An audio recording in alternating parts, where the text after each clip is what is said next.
탤런트 김수미 씨가 우울증으로 심각한 고통을 겪고 있을 때였습니다. 나쁜 일은 한꺼번에 온다고 그 무렵 남편이 사업 실패를 하면서 빚더미에 올라앉게 되었습니다. 돈이 많은 친척들도 다 외면을 했습니다. 김수미 씨는 급한 대로 동료들에게 아쉬운 소리를 하면서 몇백만 원씩 돈을 빌리고 있었습니다.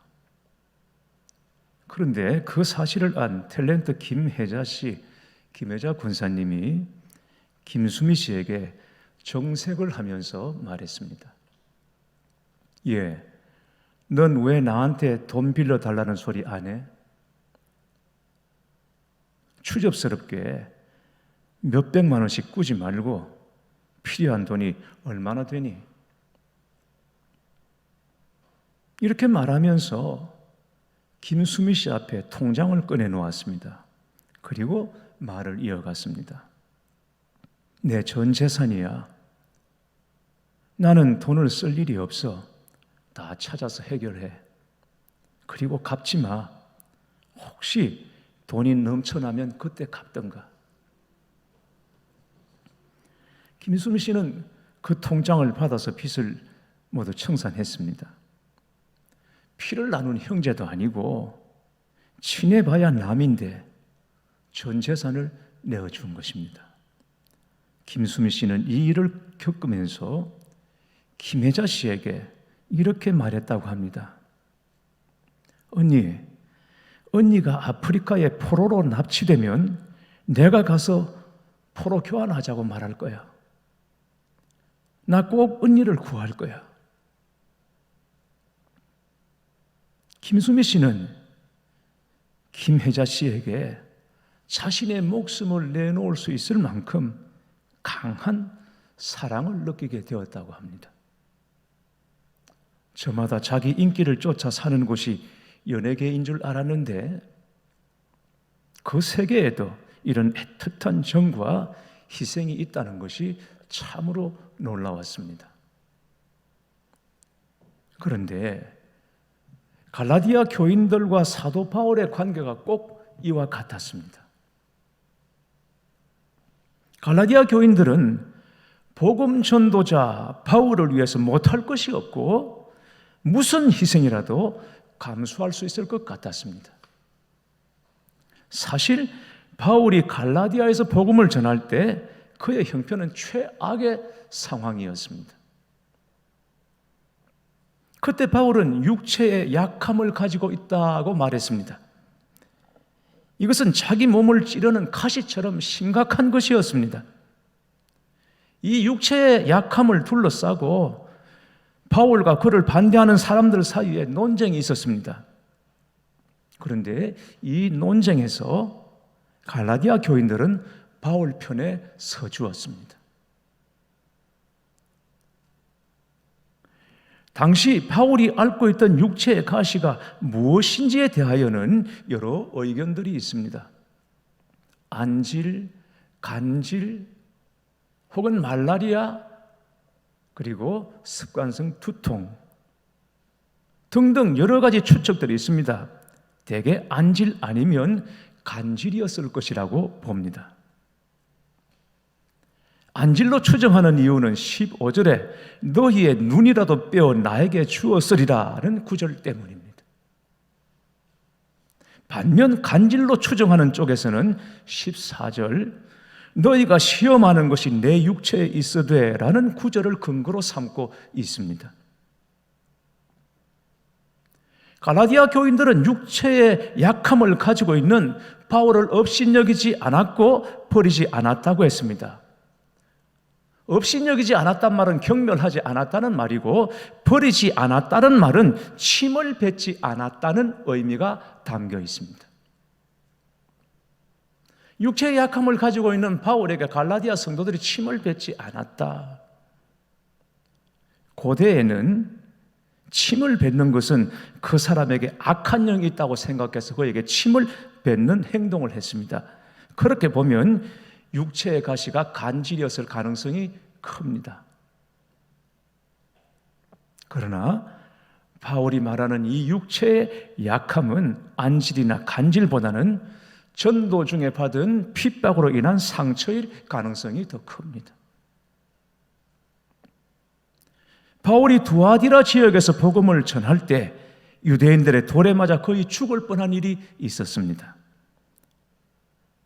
같은 유대인들로부터도 인정과 환영을 받지 못하고 돌에 맞아 거의 죽을 뻔한 것은 이방인 갈라디아 성도들의 입장에서 볼 때는 거의 치명적인 영향을 미칠 수 있는 것입니다.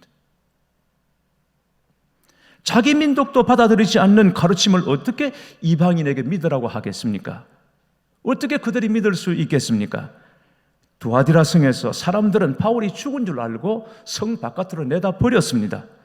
물론 하나님의 은혜로 살아났다고 하지만 돌에 맞은 그의 모습은 완전히 만신창이가 되었고 차마 눈뜨고 볼 수 없는 처참한 지경이었던 것이죠.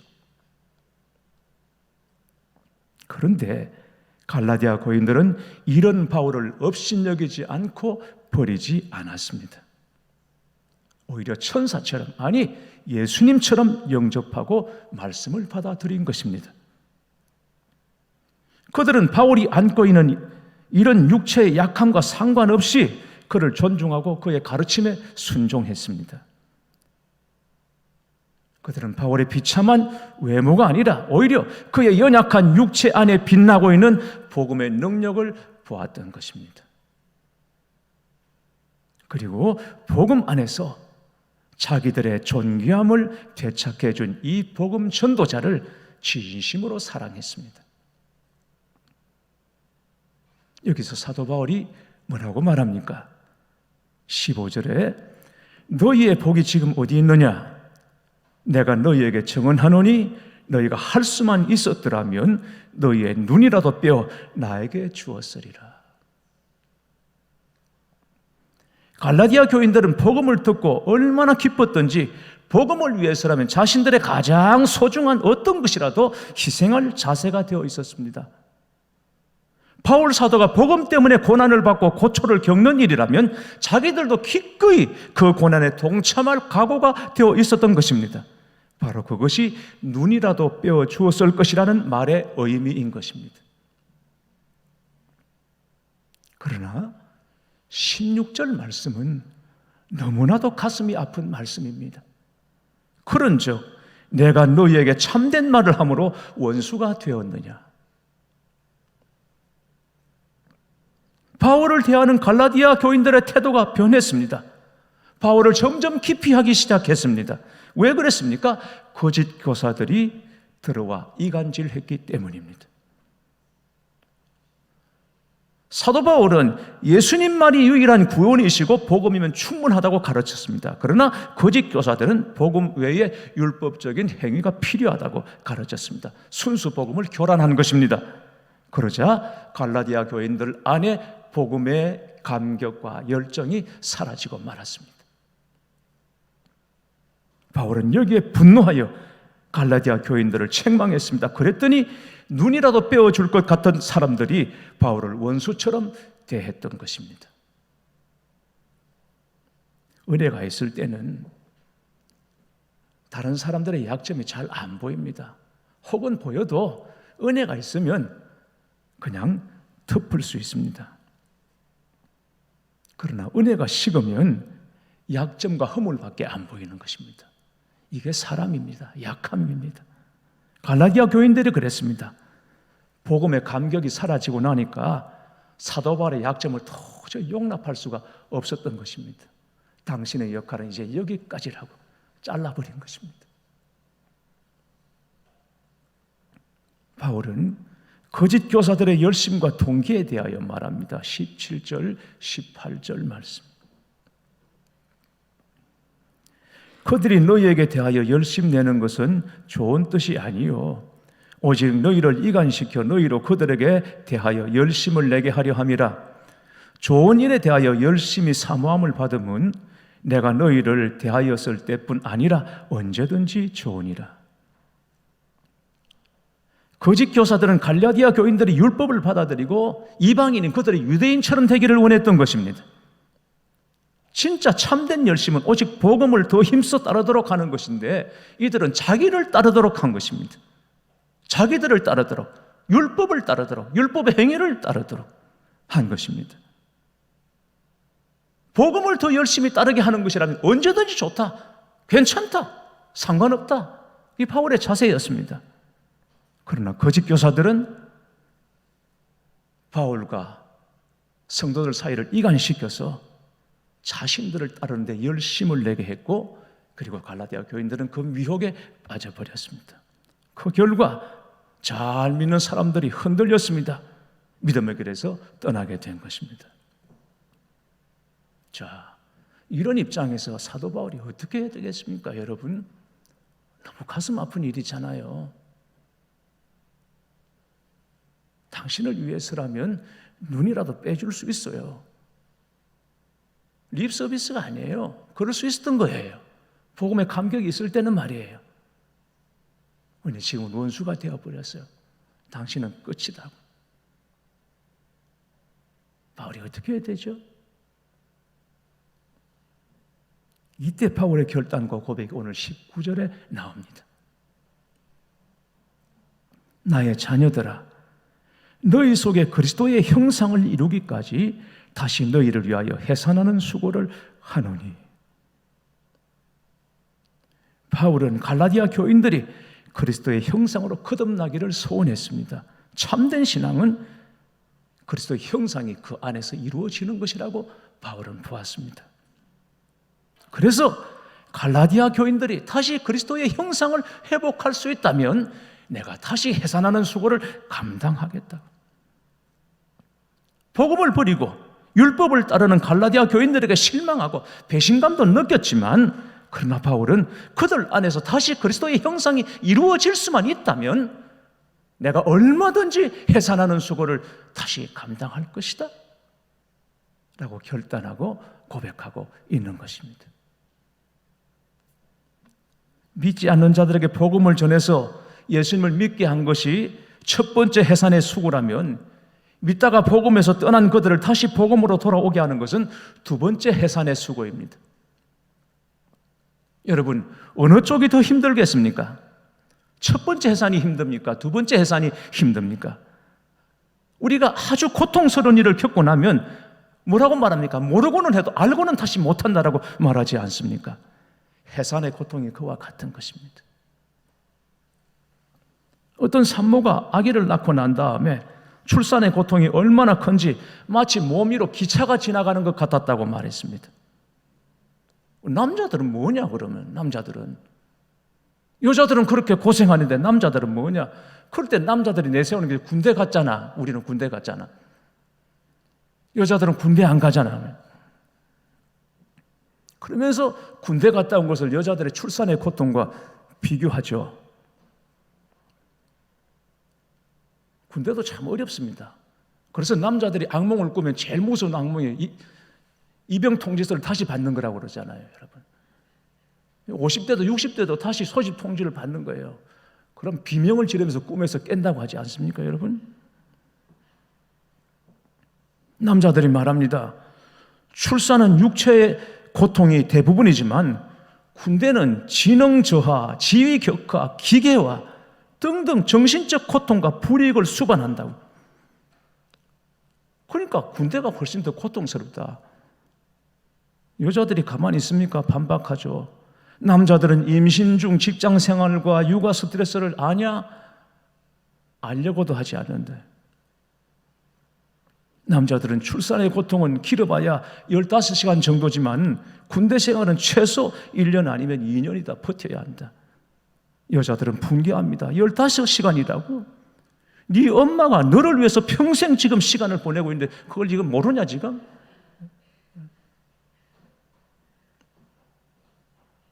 정말 모르고 하는 소리죠. 아이를 낳으면 낳는 고통이 있고 키울 때는 키우는 고통이 있는 것입니다. 그래서 아이를 낳을 때는 피를 쏟아야 하고 키울 때는 피를 말려야 한다는 말이 있지 않습니까? 다시 해산하는 고통이 그와 같은 것입니다. 그러니 다시 해산하는 수고를 감당하겠다고 말하는 이 고백이, 바울의 이 고백이 보통 고백이 아닌 거예요. 사도 바울은 갈라디아 교인들을 나의 자녀들이라고 말했습니다. 사랑하는 교회 여러분, 저도 그렇고 여러분도 그렇고 진짜 깊이 들어야 할 말입니다. 새겨야 할 말입니다. 나의 자녀들. 왜냐하면 교회는 일만 스승이 필요한 것이 아니라 영적인 아비, 어미가 필요하기 때문이에요. 나의 자녀들이라고. 교회 여러분, 다시 해산하는 이 수고를 누가 감당하겠습니까? 하나님의 말씀 위에 서서 해산의 수고를 감당할 사람이 누구이겠습니까?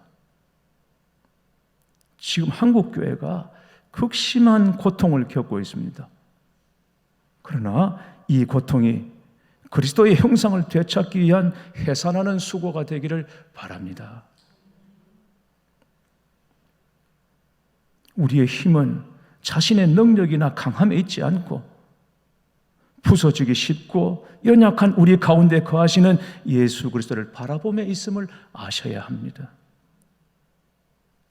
한국교회가 하나님께 돌아오는 것 외에는 살 길이 없음을 깨닫고 우리가 구하며 자랑했던 것들을 과감하게 내려놓고 오직 하나님께 돌이키기를 위해 우리 간절히 기도합시다. 우리의 모든 예배가 하나님의 임재로 가득한 예배가 되기를 위해서 형식적이고 습관적인 예배가 아니라 자신을 산제물로 내놓고 드리는 영적 예배, 그리고 그 예배가 삶으로 이어지는 진정한 예배가 회복되기를 위하여 우리 해산의 수고를 감당하는 마음으로 다시 기도합시다.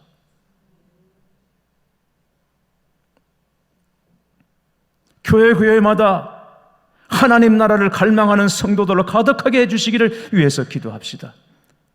하나님의 나라가 우리가 구하는 것에 가장 우선순위가 되게 하시고 하나님의 나라를 위한 기도와 삶이 무거운 의무가 아니라 아주 자랑스러운 특권임을 딱 깨닫고 우리가 이 사명을 기쁘게 감당할 수 있도록 말씀의 부흥을 주시고 정직하고 정결한 영을 새롭게 해주시기를, 나는 죽고 예수로 사는 복음이 회복되는 역사가 다시 일어나게 해주시기를 위해서 우리 다 다시 해산하는 수고를 감당할 수 있게 되기를 바라는 것입니다. 그러면 한국교회가 어느 교회입니까? 어디에 있는 교회가 한국교회입니까? 여러분, 한국교회는 바로 우리 교회입니다. 내가 한국교회인 것입니다. 지금 우리 교회가 큰 고통 중에 있습니다. 그러나 이 고통이 어떻게든 지나가기만을 바라지 말고 다시 나기 위한 해산의 고통이 되어서 우리 성도님들 한 사람 한 사람 안에 그리스도의 형상이 이루어지는 복된 기회가 되도록 여러분이 마음을 모아 함께 기도하십시다. 그런데 다시 해산하는 수고가 가장 절실한 대상은 바로 나 자신이라는 것을 알아야 합니다. 바로 여러분 자신입니다. 저 자신입니다. 제 안에, 여러분 안에 다시 해산하는 수고가 일어나야 합니다. 지금까지 우리는 몇 사람이나 온전히 그리스도의 형상을 이루어 왔습니까? 아니, 그 이전에 과연 나 자신은 지금 온전한 그리스도의 형상을 갖추고 있습니까? 정말 다시 해산하는 수고가 나에게 필요하다는 생각이 들지 않습니까? 그러나 이것이 꼭 내가 영적으로 지금 무너져 있고 엉망이어서가 아닙니다. 호수에 돌을 던지면 물결의 파장이 안에서 밖으로 퍼지는 것처럼 영적인 파장이 내 안에서부터 먼저 일어나야 하기 때문인 것입니다. 예루살렘과 유다와 사마리아와 땅끝까지 복음의 역사가 일어나는 것처럼 내 안에서부터 먼저 복음의 역사가 일어나야 하기 때문에 내 안에서 먼저 해산하는 수고가 있어야 하는 것입니다. 비행기를 타고 가다가 비상사태가 벌어지면 위에서 산소 마스크가 내려옵니다. 동반하는 가족이 있다면 마스크를 누가 먼저 써야 합니까? 우리는 당연히 자기 사랑, 자기 생각 가지고 옆에 있는 아이에게 마스크를 먼저 씌우겠지만 그건 맞지 않습니다. 마스크가 내려오면 어른이 먼저 마스크를 착용하고 그 다음에 아이에게 마스크를 씌워야 하는 것입니다. 이 순서를 바꾸면 나중에 큰 낭패를 당합니다. 두 사람 다 사고를 당합니다. 그런 의미에서 다시 해산하는 수고가 내 안에서부터 먼저 일어나야 하는 것입니다. 내 안에서 먼저 그리스도의 형상이 갖추어져 있어야 하는 것입니다.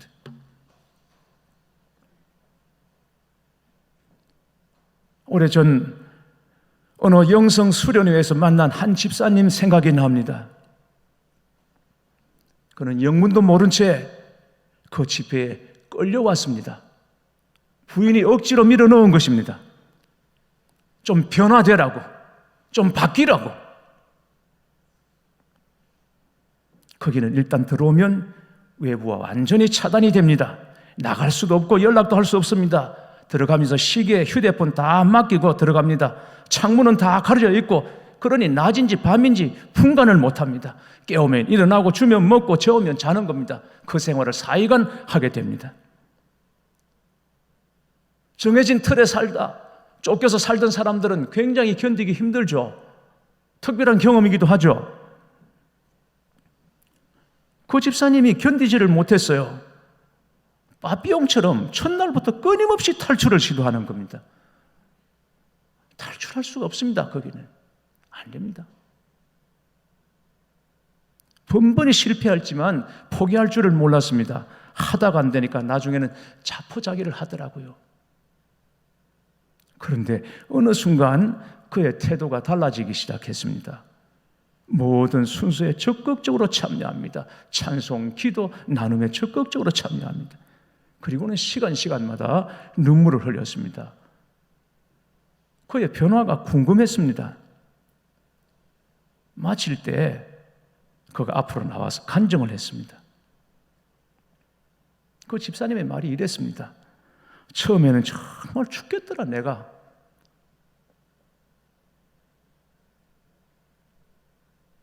그래서 탈출하려고 했지만 뜻대로 되지 않으면서 마음에 이런 생각이 들더라는 것입니다. 자기는 그간 신앙생활을 하면서 모태신앙이 그렇게 부럽더랍니다. 모태신앙. 자기는 늦게 예수를 믿고 열정은 있는 것 같은데 이게 깊이가 없으니까, 뿌리가 얕으니까 자꾸 부침이 심하고 흔들리더라는 거예요. 근데 모태신앙은 말로는 나는 아무것도 못해요. 그런데 모태신앙인데 보면 흔들리지를 않고 어쨌든 뿌리가, 심지가 굳은 걸 보면서 그 모태신앙이 그렇게 부럽더라는 거예요. 우리 어머니 아버지는 왜 미리 예수를 진작 믿지 않고, 그래서 태중에서부터 나를 그렇게 잉태했으면 나도 이랬을 텐데, 자기가 처음 예수를 믿기 시작했으니 어떻게 모태신앙 될 수가 있습니까? 모태신앙인들을 그렇게 부러워했다는 것입니다. 그런데 거기서 탈출하려고 그렇게 몸부림을 치다가 생각해 보니까 딱 느껴지는 것이 있는데, 그렇지, 그래, 여기 갇힌 이 공간을 어머니 뱃속이라고 생각하자. 여기서 내가 영적으로 다시 태어나자. 그러면 정말 모태신앙인이 되는 것 아닌가라는 깨달음이 오더라는 것입니다. 생각을 그렇게 바꾸고 나니까 시간 그렇게 은혜가 되고, 찬송을 해도 기도를 해도 자꾸 눈물만 흐르더라는 것입니다. 나갈 때 그는 자신이 그토록 부러워했던 모태신앙인으로 거듭나서 나간다고 만세를 불렀습니다. 사랑하는 교회 여러분, 어떻습니까? 여러분은 여러분 안에 그리스도의 형상이 이루어지기를 바라는 소원이 있으십니까? 그러면 다시 해산하는 수고가 정말 귀한 것입니다. 지금 여러분이 겪고 있는 그 고통과 답답함이 그저 헛수고가 될 것이 아니라 그리스도의 온전한 형상을 이루기 위한 해산의 수고, 해산의 고통이 되기를 바랍니다. 사랑하는 교회 여러분, 부디 우리 예수 편안하게 믿으려고 하지 맙시다. 다시 뜨거운 열정을 회복하시기를 주님의 이름으로 축원합니다.